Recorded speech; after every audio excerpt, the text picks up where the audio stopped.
मराठवाड्याला पावसाने झोडपलं। गोदावरी नदीच्या महापुरामुळे बीड जिल्ह्यातील पुरुषोत्तमपुरी गावामध्ये शिरलं पाणी।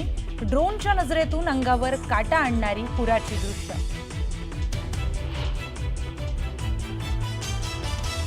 धाराशिव जिल्ह्यातील सीना कोळेगाव धरणातून 1 लाख क्युसेकनं पाण्याचा विसर्ग। नदीकाठच्या गावांना सतर्कतेचा इशारा।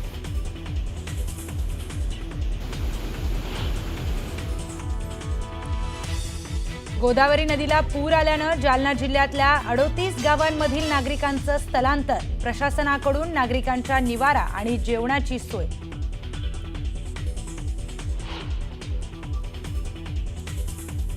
नांदेडमध्ये गोदावरी नदीची पूरस्थिती कायम। गोदा काठावरील हजारो हेक्टरवरील पिकं पाण्याखाली। शेतकरी संकटात। नुकसान भरपाई देण्याची मागणी।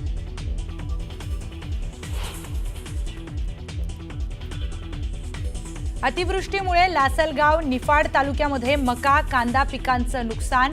शेकडो हेक्टरवरील पिकांचं नुकसान झाल्यानं शेतकरी संकटात।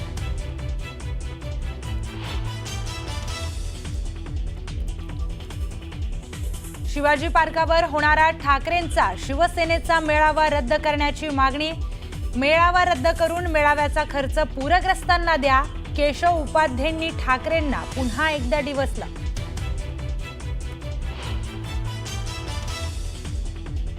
अहिल्यानगरमधील कोटला या गावात आंदोलकांवर पोलिसांचा लाठीचार्ज। कोटलामध्ये मोठ्या प्रमाणात पोलीस बंदोबस्त तैनात। अहिल्यानगरमध्ये धार्मिक तणावानंतर वातावरण तापलं।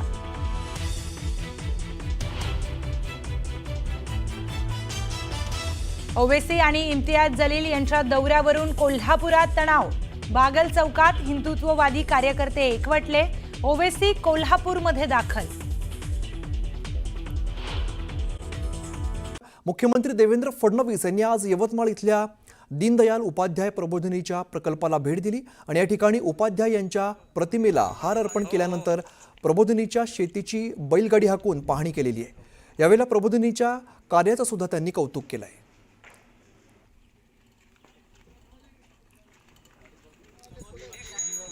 मुख्यमंत्री फडणवीसांच्या हाती आपण बैलगाडीचा सारथ्य बघितलं। फडणवीसांच्या हाती बैलगाडीचा कासरा बघितलेला आहे। त्यानंतर मुख्यमंत्री फडणवीस यांनी या प्रकल्पाची पाहणी केली आहे।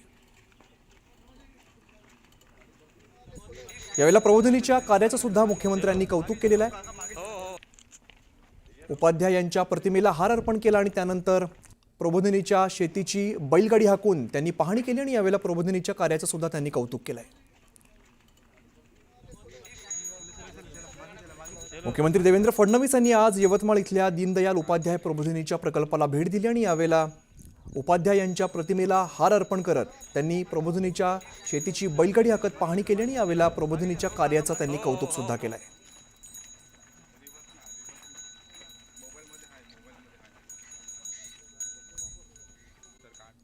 तर धरण क्षेत्रात होत असलेल्या मुसळधार पावसामुळे भीमा नदीच्या पाणी पातळीमध्ये वाढ झाली। त्यामुळे भीमा नदीच्या लगत असलेल्या शेतांमध्ये मोठ्या प्रमाणात पाणी शिरलंय। दौंड तालुक्याच्या गार गावामध्ये उसामध्ये गुडघ्या इतकं पाणी साठलंय।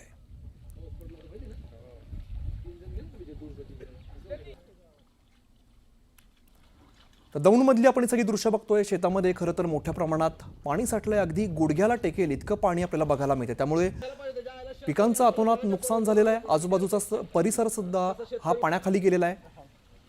त्यामुळे या पाण्यामुळे शेतकऱ्याचं प्रचंड नुकसान झालंय। भीमा नदीचं पाणी आजूबाजूला मोठ्या प्रमाणात पसरलेलं दिसतंय। त्यामुळे शेतामधील पाईप असतील किंवा मोटर्स असतील याचं सुद्धा मोठ्या प्रमाणात नुकसान झालेलं आहे। उभी पिकं आडवी झालेली आहेत। त्यानंतर आजूबाजूचं जे साहित्य आहे शेतीला लागणारं साहित्य ते सुद्धा पाण्याखाली गेले। त्यामुळे मोठ्या प्रमाणात नुकसान झालंय। भीमा नदीच्या पाणी पातळीत मोठ्या प्रमाणात मागच्या काही दिवसात वाढ झालेली आपण बघितलंय। त्यामुळे आजूबाजूचा सगळा परिसर हा पाण्याखाली गेलाय। भीमा नदीच्या पाणी पातळीत प्रचंड वाढ झाली आणि शेतीचं अतोनात नुकसान झालेलं आहे। आपण दृश्यांमध्ये बघतो शेतकऱ्यांच्या अगदी गुडघ्यापर्यंत पाणी लागलेलं आहे। त्यामुळे या पाण्याचा निचरा कसा होणार, झालेलं नुकसान कसं भरून निघणार याचा अनेकांसमोर खरं तर प्रश्न उभा आहे। हे झालेलं नुकसान कसं भरून निघणार हा सुद्धा प्रश्न शेतकरी उपस्थित करतायत। धरण क्षेत्रात होत असलेल्या पावसामुळे दौंडमधून जाणाऱ्या भीमा नदीला पूर आलेला आपल्याला पाहायला मिळतोय आणि दुथडी नदी भरून वाहताना मिळते. मला या सगळ्यामध्ये एका शेतकऱ्यांचं मोठं या सगळ्यामध्ये नुकसान झालेलं आहे. गारमधील हे शेतकरी आहे, नदी किनाऱ्याची जमीन आहे आणि या शेतीमध्ये हा जो काही लागणी केली होती ऊसाची, ती ऊसाची लागण अक्षरशः हे निघलेले आहे. आता आपण जर संपूर्ण पाणी या शेतामध्ये आहे आणि त्यामुळे मोठं नुकसान जे आहे ते या शेतकऱ्याचं झालेलं दिसतं. इथले मोटर असेल ते मोटर वाहून आलेले आहे. धरण क्षेत्रात होत असलेल्या पावसामुळे मोठ्या प्रमाणावर आजूबाजूचे जे काही शेतकरी आहे त्यांना मोठा फटका बसलेला आहे. गेल्या अनेक दिवसांपासून आपण जर पाहिलं तर पाऊस होतोय आणि त्याचाच फटका हा संपूर्ण जो आहे तो या ठिकाणी होते. ऊसाचं पीक ही लागण केली होती, मात्र आता ते संपूर्ण पाणी झाले, गुडघ्या इतकं पाणी जे आहे ते या सगळ्या शेतामध्ये झाले. त्यामुळे शेतकऱ्याचं मोठ्या प्रमाणावर नुकसान झालेलं आहे. आपल्याला शेतकरी आहेत, नेमकं तुम्ही किती लागण केली होती, सध्या काय परिस्थिती आहे? आता कमीत कमी ही 3-4 एकर लागण केलेली होती ऊसाची. त्याला बेणं जवळजवळ 7-8 हजार रुपये गुंठा बेण आहे.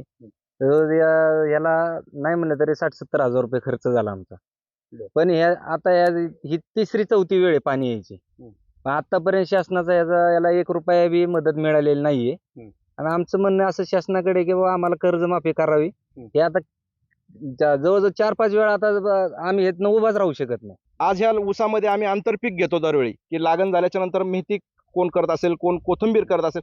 पण आज केवळ 40-40 आणि 50-50 हजार रुपये आमच्या नुसते आंतरपिकाच्या मेहनतीला गेलेले आहेत.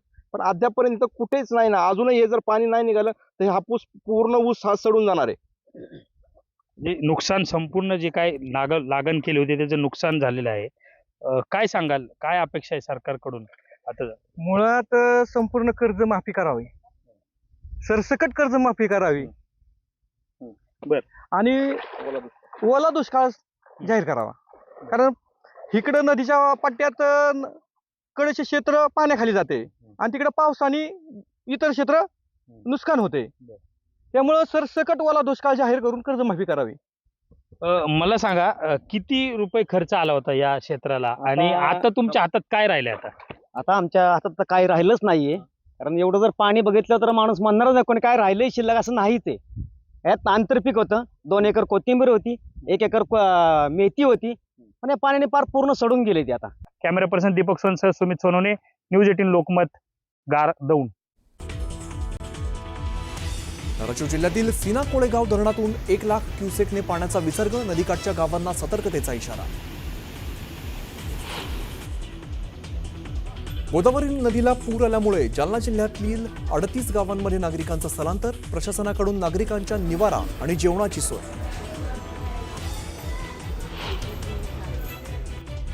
नांदेडमध्ये गोदावरी नदीची पूरस्थिती कायम, गोदाकाठावरील हजारो हेक्टरवरील पिकं पाण्याखाली, शेतकरी संकटात, नुकसान भरपाई देण्याची मागणी. अतिवृष्टीमुळे लासलगाव निफाड तालुक्यात मका कांदा पिकाचं नुकसान, शेकडो हेक्टरवरील पिकांचं नुकसान झाल्यामुळे शेतकरी संकटात.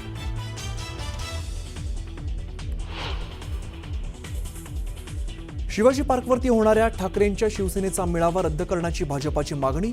मेळावा रद्द करून मेळाव्याचा खर्च पूरग्रस्तांना द्या, केशव उपाध्यायांनी ठाकरेंना पुन्हा डिवचलं.